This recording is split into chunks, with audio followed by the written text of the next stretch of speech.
Hey everybody, this video is about our developmental levels.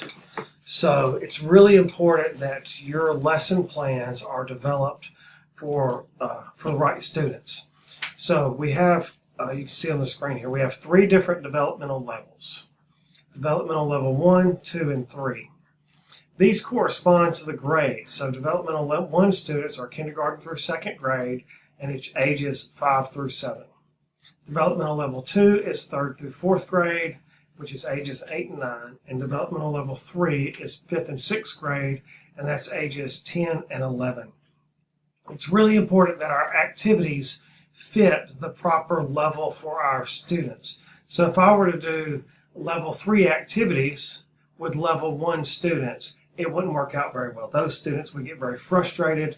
The activities would be too difficult for them.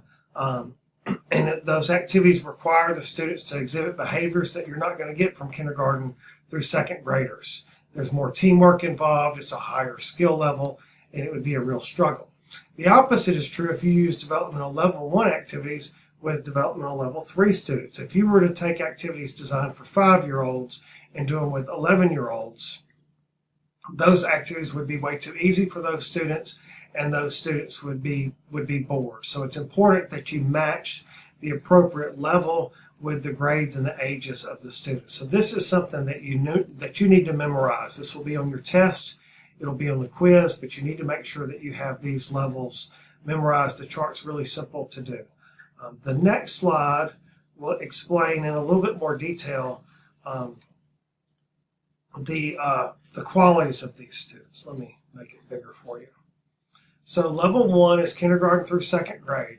The level of difficulty, and you can read this yourself, but the least difficult, these are the easiest activities for the students to use. The skill level is going to be lower. It's mostly individual activities. Some examples are tossing, catching, striking a stationary object like hitting a baseball off a tee.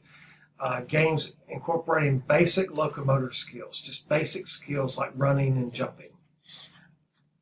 Level 2 is 3rd and 4th graders. The skills are more difficult. They perform more consistency. They don't have to concentrate so much on the activity that they're doing. They can start to think a little bit more about tactics and a game plan and a strategy activities.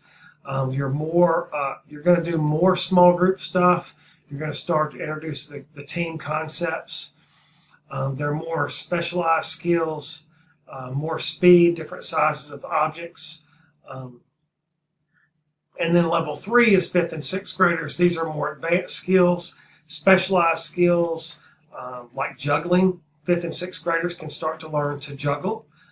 Skills performed automatically without thinking. A lot of times when they're dribbling a ball like a basketball, they don't have to think about what they're doing. They can control the ball, where a level 1 student really has to focus on the ball. They'd always be looking down at a basketball, where 5th and 6th graders can actually dribble a basketball and hold their head up and look for teammates.